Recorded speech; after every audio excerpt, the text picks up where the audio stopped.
Hey, Kyle here. In this series, I am dealing with a common challenge for many followers of Jesus. How do I share my faith and not be weird? Or how do I talk about my faith and it not be awkward? In our first two videos, we discussed tactics that are needed before the conversation takes place. In this video, I will address a posture that manifests itself in two ways that doesn't just change spiritual conversations, it changes all conversations. We are dealing with people, not programs. This is not a one size fits all because people are unique in their own way. People come with their own story. They come with their own baggage and background and walk into a situation or circumstance with other people. And so as you're proximate and present with them, you must be actually interested in them. Let me say that again. You must be interested in the person standing in front of you or sitting in front of you. That's the posture. And it manifests itself through curiosity and empathy. With both curiosity and empathy, you have the potential to disarm two complaints that non-believers usually just lob towards Christians. These two complaints are stinking at friendship and judging. Many non-Christians feel that Christians only know how to exist in Christian spaces. Therefore, they don't necessarily know how to be a good friend to someone who is a non-believer.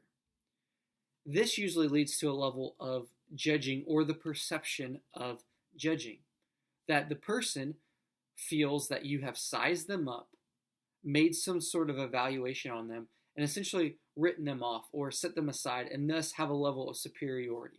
Now, again, these are perceptions, but through curiosity and empathy, we can disarm these complaints. First, curiosity means talking about faith doesn't begin with you having all of the answers. It starts with listening and asking good questions.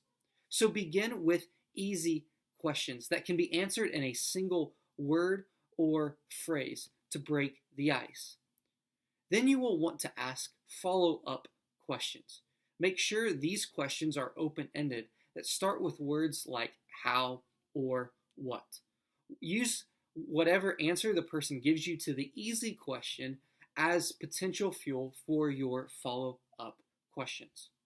One pitfall to avoid when asking questions is to avoid the why question. Stay away from why. Don't get me wrong. Motives are important. It can easily appear that you are judging them if you use a why question. Think about this. When someone says, why do you always, or why do you never? It tends to cut to the heart. We want our questions to elicit a rapport with you. So if you sense yourself asking a why question, then try to reframe the question using how, what, or where. This takes empathy.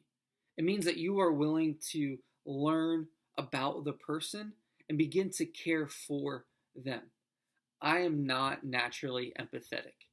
You can learn to be more empathetic. It starts with a reliance on the Holy Spirit. Remember, foundation is have an active faith. So that's the core to all of this. And you may be wondering what to say if someone turns around and starts asking you questions. In the next video, I will address your response to these situations. Convey empathy. When you convey empathy and understanding, it assumes that you don't need to be heard and that you are willing to learn. That you don't need to prove yourself, that you aren't jockeying for power, or you aren't trying to manipulate the person in front of you to gain control. After you have asked initial questions and asked a few follow-up questions and have gotten to know the person a little, it's entirely appropriate for you to ask about their worldview. Especially after you've talked about their interests. Ask about their worldview after you've talked about their interests. A sample question that I might give you for this moment is, what have you found to be the best way to cope with disappointment, rejection, stress, and discouragement? Another question is to come out right and ask and say, so what's your spiritual background? You want the people you are building relationships with to follow Jesus. And you care about the person or are growing in care for them. Remember that part of caring for the person is caring about their soul. Begin with asking simple questions. Ask follow-up questions. Third, then ask a worldview question. Avoid why questions. Allow the Holy Spirit to lead.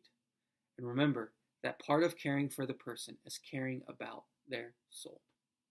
This video was helpful. Please like and share. Be sure to check out more videos by the team at Generations Church. We want your faith to be an everyday